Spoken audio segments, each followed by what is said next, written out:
குற்றம், இது சமூகத்தின் பார்வை. Fourth Monkey Connect coming soon.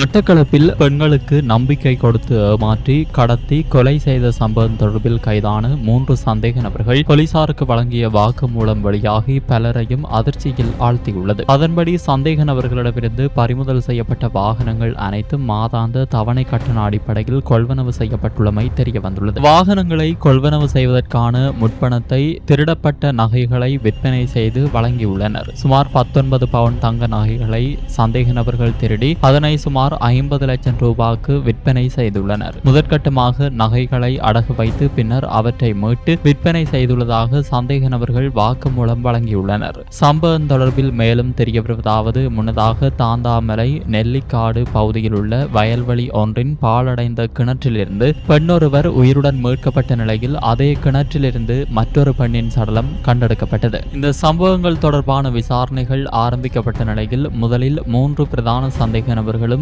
பின்னர் 2 சந்தேக நபர்கள் கைது செய்யப்பட்டதுடன் பல குற்றச் செயல்களும் கண்டுபிடிக்கப்பட்டன. அதன்படி காஞ்சிரங்குடா பகுதியை சேர்ந்த தம்பதியினர் மற்றும் ஒரு இளைஞன் என 3 கடந்த 21ஆம் தேதி இரவு வவுணதீவு பகுதியில் வைத்து கைது செய்யப்பட்டனர். இந்த நிலையில் கைது செய்யப்பட்ட 3 பிரதான சந்தேக நபர்கள் தடுப்பு காவலில் வைக்கப்பட்டுள்ளனர். கடந்த 19ஆம் தேதி வியாழக்கிழமை வவுணதீவிலிருந்து மட்டக்களப்பு நகருக்கு 2 வயது குழந்தையுடன் சென்ற இளம் தாய் ஒருவர் காணாமல் போனார். மறுநாள் வெள்ளிக்கிழமை குறித்த தாய் பாழடைந்த கிணறு ஒன்றிலிருந்து உயிருக்கு போராடிய நிலையில் மீட்கப்பட்டதுடன் அவரது குழந்தை வயல் பகுதியில் அழுது கொண்டிருந்த நிலையில் கண்டெடுக்கப்பட்டது. அதே கிணற்றிலிருந்து அழுகிய நிலையில் மற்றொரு பெண்ணின் சடலமும் மீட்கப்பட்டது. அப்பகுதி மக்கள் அவ்வழியாக செல்லும் போது கிணற்றிலிருந்து அலறல் சத்தம் கேட்டதாகவும் அதன் பின்னே குறித்த தாய் மீட்கப்பட்டதாகவும் தெரிவித்தனர். இதனையடுத்து குறித்த கிணற்றினுள் மேலும் ஏதேனும் சடலங்கள் இருக்குமோ என்ற சந்தேகத்தின் அடிப்படையில் நீதிமன்ற கட்டளைக்கமைவாக மண்முனை தென்மேற்கு பிரதேச சபையின் ஒத்துழைப்புடன் பாதுகாப்பு தரப்பினரின் பிரசன்னத்துடன் குறித்த கிணறு சோதனைக்காக நீர் இறைக்கப்பட்டு சோதனை நடவடிக்கை முன்னெடுக்கப்பட்டது. இதேவேளை சோதனையின் போது குறித்த கிணற்றினுள் இருந்து வேறு எவ்வித சடலங்களோ மீட்கப்படவில்லை. இந்த சம்பவம் தொடர்பில் போலீசார் முன்னெடுத்துள்ள விசாரணையில் முக்கிய திருப்பமாக சிசிடிவி காட்சிகள் கிடைத்தன. இதன்போது குறித்த தாயை ஏற்றிச் சென்ற முச்சக்கர வண்டி மற்றும் அவருடன் இருந்த பெண் குறித்து தகவல்கள் கிடைத்தன. இதனையடுத்து வந்தாறு மூலை ஆலையடி வீதியில் உள்ள வீடொன்றை சுற்றி வளைத்த போலீசார் அங்கு மறைந்திருந்த 26 வயதுடைய சோமசுந்தரம் சர்லியாவை கைது செய்தனர். அவரிடம் நடத்திய விசாரணையின் போது அவரது கணவரான 34 வயதுடைய வெற்றிவேல் சதீஸ்வரன் மற்றும் அவரது தம்பியான 22 வயதுடைய வெற்றிவேல் தனோஜன் ஆகியோர் வவுணதீவில் வைத்து கைது செய்யப்பட்டனர். இந்த நிலையில் கிணற்றிலிருந்து அழுகிய நிலையில் மீட்கப்பட்ட சடலம் கடந்த மாதம் 28ஆம் தேதி காணாமல் போன 40ஆம் கிராமத்தை சேர்ந்த 45 வயதுடைய பெண் என்பது உறுதி செய்யப்பட்டது. சம்பவ தினத்தன்று குறித்த பெண் பழுகாமம் வைத்தியசாலைக்கு சென்று பின்னர் பழுகாமத்திலிருந்து வங்கி ஒன்றுக்கும் சென்றுவிட்டு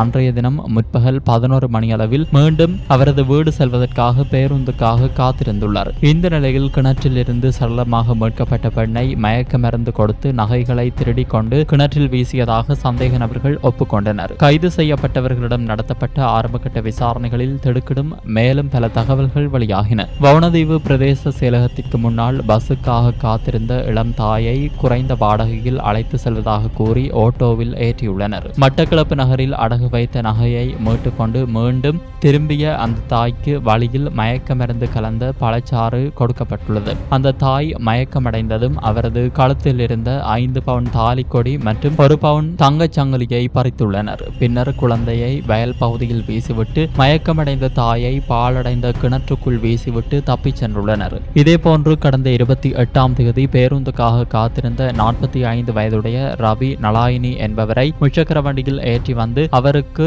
குளிர்பானத்தில் மயக்கமிருந்து வழங்கப்பட்டு அவரது சுமார் 7 பவுன் தாலி கொடியை கொள்ளையிட்டு குறித்த நெல்லிக்காட்டு கிணற்றில் வீசிவிட்டு சென்றுள்ளனர். இந்த பெண்ணிடமிருந்து கொள்ளையிடப்பட்ட தாலி கொடியை விற்பனை செய்து அதன் மூலம் கார் ஒன்றை கொள்வனவு செய்துள்ளதாகவும் போலீசார் தெரிவித்தனர். இதன்போது கடத்தல் நடவடிக்கைகளுக்கு பயன்படுத்தப்பட்ட 2 முச்சக்கர வண்டிகள், ஒரு கார் மற்றும் ஒரு மோட்டார் சைக்கிளையும் மீட்டுள்ளதுடன் சந்தேக நபர்களின் வீட்டில் வைக்கப்பட்டிருந்த ஆயுதங்கள் மற்றும் இறுதியாக கடத்தப்பட்ட பெண்ணின் தாலிக்கொடி என்பவற்றை போலீசார் மீட்டனர். இதன்போது கொள்ளையிடப்பட்ட நகைகளை விற்பனை செய்த மற்றும் அடகு வைக்கப்பட்ட நகைக்கடை உரிமையாளர்கள் இருவரும் இது தொடர்பில் கைது செய்யப்பட்டுள்ளதாக கிழக்கு மாகாண விசேட குற்ற விசாரணை பிரிவினர் தெரிவித்தனர். அதன் அடிப்படையிலேயே நகையக உரிமையாளர்கள் 2 பேரும் கைது செய்யப்பட்டு எதிர்வரும் 27ஆம் தேதி வரை விளக்கமறியலில் வைக்கப்பட்டுள்ளனர். இது இப்படி இருக்க இந்த சம்பவத்தில் தடுத்து வைக்கப்பட்டுள்ள சந்தேக நபர்களின் உறவினர்கள் தொடர்பாகவும் தற்போது விசாரணைகள் ஆரம்பிக்கப்பட்டுள்ளன. அதாவது சந்தேக நபர்களின் உறவினர்கள் சிலர் எந்தவித பணிகளுக்கும் செல்லாது சொத்துக்களை சேர்த்துள்ளதாக தெரிய வந்துள்ளது. இந்த நிலையில் இவ்வாறான சொத்துக்களை கொள்வனவு செய்வதற்கு அவர்களுக்கு எவ்வாறு பணம் கிடைத்தது, அவர்களும் சந்தேக நபர்களுடன் தொடர்பு பட்டுள்ளனரா என்பது குறித்தே விசாரணைகள் ஆரம்பிக்கப்பட்டுள்ளன. இந்த குற்றச் செயல்கள் தொடர்பில் கிழக்கு மாகாண விசேட குற்ற விசாரணை பிரிவின் பொறுப்பதிகாரி டி மேனன் தலைமையிலான குழுவினர் விசாரணைகளை முன்னெடுத்து வருகின்றனர்.